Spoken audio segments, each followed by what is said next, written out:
나이가 들수록 새로운 걸 시작하기 어렵다고 느끼는 분들이 많으시죠? 하지만 우리 인생에서 가장 행복한 순간은 바로 지금, 오늘이라는 사실. 50대도 80대도 지금 이 순간의 열정만 있으면 새로운 취미를 시작할 수 있습니다. 돈도 많이 들지 않고 누구나 쉽게 할 수 있는 최고의 취미들로 여러분의 일상에 활력을 더해보세요. 나이에 얽매이지 않고 진짜 행복을 찾는 여정에 함께 해보실래요? 돈도 들지 않고 인생이 바뀐다. 50대도 80대도 빠져드는 최고의 취미들. 오늘은 조금 특별한 이야기로 시작하려고 해요. 혹시 이런 생각 해보신 적 있나요? 나이도 먹었는데 이제 무슨 취미야? 뭐든 시작하려면 돈도 들고 시간도 부족해. 솔직히 말해서 저도 그런 생각을 했던 적이 있었어요. 하지만 이건 제가 직접 취재하면서 깨달은 건데요. 정말 돈 한 푼 없이도 시작할 수 있는 취미들이 있더라고요. 그리고 그 취미들이 삶에 얼마나 큰 변화를 가져오는지 직접 본 사람들의 사례를 통해 확실히 느낄 수 있었어요. 오늘은 제가 직접 발로 뛰어서 모은 5가지 사례를 소개할게요. 혹시라도 나이 들어서 뭐 해봐야 달라지겠어 라는 생각을 가지고 계셨다면 오늘 이야기가 분명히 여러분의 생각을 바꿀 겁니다. 사례 1. 60대에 꽃을 피운 도보 여행.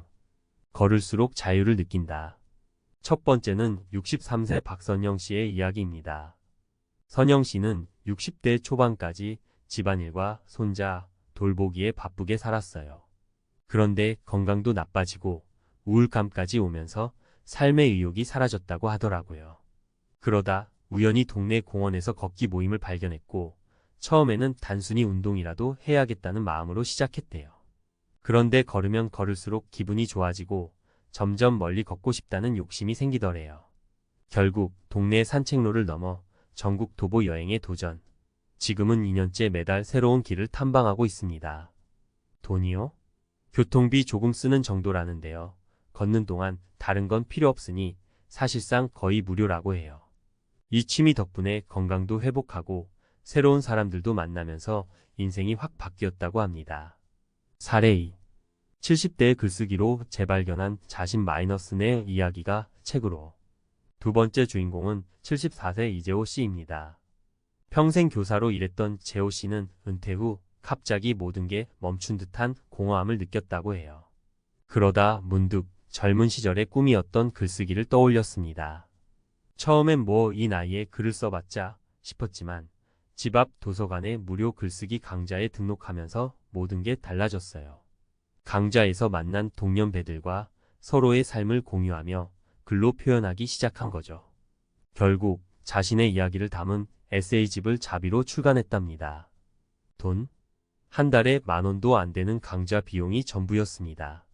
재호 씨는 글을 쓰면서 내 인생을 다시 되돌아보는 과정이 가장 값진 경험이었다고 말하더라고요. 사례 3. 80대에도 배우는 재미. 유튜브에 빠진 할머니. 세 번째는 정말 놀라운 이야기예요. 82세 강영자 할머니는 평생 스마트폰도 제대로 다룰 줄 모르셨대요. 그런데 손녀가 촬영한 영상을 보고 나서 나도 이런 거 해보고 싶다는 생각이 들었답니다. 처음엔 가족들의 도움을 받으며 시작했는데 지금은 스스로 편집까지 하십니다. 콘텐츠요? 바로 할머니표 전통 음식 레시피를 공유하는 채널이에요.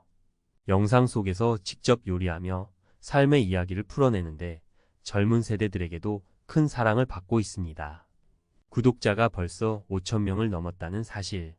돈 없이도 이렇게 많은 사람과 소통할 수 있다는 게 정말 신기하다며 웃으시던 모습이 잊히질 않아요.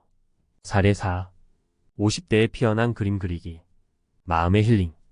50대 중반의 김현정 씨는 회사에서 은퇴하고 나서 뭘 해야 할지 몰라 방황했어요. 그러다 SNS에서 한 장의 그림을 보고 나도 이런 거 해보고 싶다는 생각에 무료로 제공되는 온라인 드로잉 강의를 수강하기 시작했어요. 그림 도구요? 처음엔 집에 있는 공책과 볼펜으로 시작했다네요. 점점 자신감이 붙으면서 중고로 저렴하게 그림 도구를 구입해 조금씩 업그레이드 했어요. 지금은 소소한 작품을 SNS에 올리며 작은 팬덤까지 생겼답니다. 돈도 없고 재능도 없다고 생각했는데 그건 다 핑계였다고 말씀하시더라고요. 사례 5. 자연 속에서 배우는 행복. 텃밭 가꾸기. 마지막은 68세 김정수 씨의 이야기예요. 정수 씨는 젊었을 때부터 도시에서만 살다 보니 자연을 경험할 기회가 거의 없었어요. 그런데 은퇴 후 우연히 도시 텃밭 프로그램을 알게 됐고 무료로 한 평짜리 밭을 분양받아 시작했답니다. 처음엔 흙 만지는 게 서툴고 결과도 없어서 실망했지만 점차 작은 씨앗이 자라는 걸 보면서 삶에 대한 애정이 생겼다고 해요. 이제는 계절마다 다양한 채소를 직접 키우며 자연이 주는 행복을 매일 느낀다고 말씀하시더군요. 이 취미는 단순히 채소를 기르는 걸 넘어 새로운 친구들을 만들고 자연과 교감하는 기쁨을 준다고 합니다. 나이는 숫자일 뿐 삶의 주인은 바로 여러분입니다. 여러분, 오늘 소개해드린 5가지 사례 어땠나요? 사실 중요한 건 돈도 나이도 아니에요. 새로운 걸 시작하겠다는 마음가짐이 모든 걸 결정합니다. 지금 이 순간에도 여러분의 인생을 바꿀 기회가 바로 눈앞에 있을지 몰라요. 늦었다고 생각할 때가 가장 빠를 때라는 말이 있죠. 오늘부터라도 작고 소소한 취미를 하나 시작해보세요. 걷기, 글쓰기, 유튜브, 그림, 텃밭 가꾸기. 어떤 것이든 좋아요. 그것이 여러분의 일상을 조금 더 빛나게 만들고 행복의 문을 열어줄지도 모르니까요. 여러분도 사례 속 주인공들처럼 인생 최고의 취미를 찾아서 진짜 나다운 삶을 시작해 보시길 바랍니다. 지금 시작하세요. 노년학 전문가의 칼럼. 취미는 나이 들수록 더 큰 힘이 됩니다. 안녕하세요. 노년학 연구자 이지영입니다. 오늘은 나이와 삶의 질에 대해 이야기해 보려 해요. 먼저 앞서 소개된 5가지 사례들 정말 감동적이지 않으셨나요? 저는 이분들의 이야기를 들으면서 새로운 시도와 배움은 삶의 활력을 더한다는 걸 다시 한번 느꼈습니다. 그런데 여기서 중요한 질문이 떠오릅니다. 왜 노년에 취미를 가져야 할까요? 단순히 시간 때우기만을 위해서일까요? 저는 아니라고 확신합니다. 취미는 단순히 재미를 넘어서 심리적, 신체적, 사회적 건강에 지대한 영향을 미칩니다. 지금부터 제가 연구와 경험을 바탕으로 노년에 취미가 왜 중요한지, 그리고 어떻게 삶을 풍요롭게 만드는지 구체적으로 이야기해 볼게요. 1. 심리적 안정. 우울감을 줄이고 행복감을 높이다. 많은 분들이 은퇴 후 공허감과 우울감을 호소하세요. 삶의 중심이었던 일이 사라지면 나 자신이 불필요한 존재처럼 느껴질 때가 있거든요. 그런데 연구에 따르면 새로운 취미를 시작한 노년층은 그렇지 않은 분들에 비해 삶의 만족도가 40% 이상 높게 나타났습니다. 왜 그럴까요? 우리는 무언가를 배우고 성취할 때 뇌에서 도파민과 같은 행복 호르몬이 분비됩니다. 박선영 씨가 도보 여행을 시작하면서 활력을 되찾은 이유도 바로 이 과정 덕분이에요. 걷는 동안 자연을 마주하고 스스로 정한 목표를 이루면서 심리적 안정과 성취감을 얻으신 거죠. 전문가의 조언. 새로운 취미를 시작할 때는 큰 목표보다는 작은 성공을 쌓아가는 것이 중요합니다. 예를 들어 도보 여행이라면 하루 20분 산책부터 시작해보세요. 이렇게 조금씩 확장해가면 어느 순간 내가 이런 것도 할 수 있구나 하는 자신감이 생길 거예요. 2. 신체 건강. 취미가 내 몸을 움직이게 한다. 여러분, 한 가지 짚고 넘어가고 싶은 게 있어요. 나이가 들면 움직이는 건 힘들다며 활동을 줄이는 분들이 많아요. 하지만 활동량을 줄이는 건 오히려 몸의 노화를 앞당기는 지름길이에요. 박선영 씨의 도보 여행뿐만 아니라 김정수 씨의 텃밭 가꾸기 역시 신체 건강에 큰 도움을 준 사례입니다. 흙을 만지고 몸을 움직이며 자연과 교감하는 동안 심혈관 건강과 근육 기능이 향상되었다고 하더라고요. 이건 과학적으로도 증명된 사실이에요. 텃밭을 가꾸는 일처럼 간단한 움직임도 꾸준히 하면 혈압과 스트레스를 낮추는 데 효과적입니다. 전문가의 조언. 운동과 관련된 취미를 선택하실 때는 자신의 건강 상태에 맞는 활동을 고르세요. 무리한 도전보다는 즐겁게 지속할 수 있는 것이 중요합니다. 만약 걷기가 힘드시다면 가벼운 스트레칭이나 실내 식물 키우기처럼 덜 부담스러운 활동으로 시작해보세요. 3. 사회적 연결.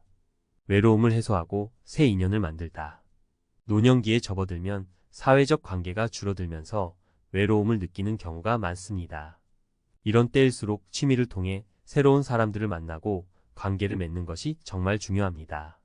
글쓰기 강좌에 참여한 이재호 씨나 텃밭을 통해 이웃들과 교류한 김정수 씨가 대표적 사례죠. 이런 취미들은 혼자서도 할 수 있지만 다른 사람들과 함께하면 더 큰 효과를 발휘합니다. 실제로 노년층 대상의 사회적 활동에 참여한 사람들은 그렇지 않은 사람들보다 우울감이 30% 낮고 치매 발병 위험도 줄어든다는 연구 결과가 있습니다. 전문가의 조언. 취미를 혼자 하시는 것도 좋지만 지역 커뮤니티나 동호회에 참여해보세요.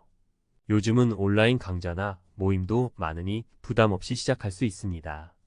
낯선 환경이 처음엔 조금 어렵게 느껴질 수 있지만 한번 발을 들이면 금세 익숙해질 거예요. 4. 자아실현. 내가 주인공인 삶을 만들다. 노년기에 접어들수록 내가 살아온 인생, 이대로 괜찮은 걸까? 라는 생각을 하시는 분들이 많습니다. 하지만 취미를 통해 새로운 성취를 이뤄낸다면 나이에 상관없이 내 인생이 여전히 성장하고 있다는 느낌을 받을 수 있어요. 강영자 할머니가 유튜브를 시작한 사례가 바로 이런 자아실현의 전형이에요. 스마트폰도 모르던 분이 채널을 운영하면서 세상과 소통하고 젊은 세대에게 지혜를 전수하는 모습은 정말 감동적이었습니다. 전문가의 조언. 내가 뭘 잘할 수 있을까? 고민이 되신다면 과거의 경험과 관심사를 떠올려 보세요. 강영자 할머니처럼 요리를 좋아했다면 그걸 살리고 글쓰기를 꿈꿨다면 그 길을 시작해 보세요. 모든 것이 늦지 않았습니다. 5. 경제적 부담 없는 취미 찾기. 소소한 시작의 힘. 마지막으로 많은 분들이 새로운 취미를 망설이는 이유 중 하나는 경제적 부담입니다. 하지만 취미는 반드시 돈이 많이 들어야만 할 수 있는 게 아니에요. 사례에서도 보셨듯이 글쓰기는 공책과 펜 한 자루로, 텃밭 가꾸기는 작은 공간으로도 충분히 시작할 수 있습니다. 또한 요즘은 각 지자체나 도서관, 복지관에서 무료 강좌와 프로그램을 많이 제공하고 있으니 적극적으로 찾아보시는 걸 추천합니다. 결론. 새로운 취미가 열어주는 노년의 행복한 삶. 노년기에 접어든다는 것은 더 이상 도전할 수 없다는 뜻이 아닙니다. 오히려 인생의 새로운 장을 열고 더 풍요롭고 행복한 삶을 살아갈 기회가 주어진 시기입니다. 취미는 단순한 시간 때우기가 아니라 심리적 안정, 신체 건강, 사회적 연결, 자아실현이라는 4가지 큰 선물을 우리에게 가져다 줍니다. 사례 속 주인공들처럼 여러분도 새로운 취미를 통해 삶의 활력을 되찾고 건강하고 의미 있는 삶을 만들어갈 수 있습니다. 핵심 메시지. 심리적 안정. 취미를 통해 우울감을 줄이고 행복감을 느낄 수 있습니다. 신체 건강. 몸을 움직이고 활동하게 만들어 노화 속도를 늦춥니다. 사회적 연결. 새로운 사람들과 관계를 맺으며 외로움을 해소합니다. 자아실현. 내 삶이 아직 성장 중이라는 자신감을 얻습니다. 경제적 부담 없음. 돈이 많이 들지 않아도 충분히 시작할 수 있습니다. 마지막 한마디. 지금 시작하기엔 너무 늦었다는 말은 단순한 핑계일 뿐입니다. 작은 취미라도 시작하는 순간 여러분의 삶은 새로운 방향으로 흘러가기 시작합니다. 나이는 숫자에 불과하고 진짜 중요한 건 지금 이 순간의 용기와 결단입니다. 오늘 한 걸음만 내디뎌 보세요. 여러분의 인생은 그 순간부터 변화하기 시작할 것입니다.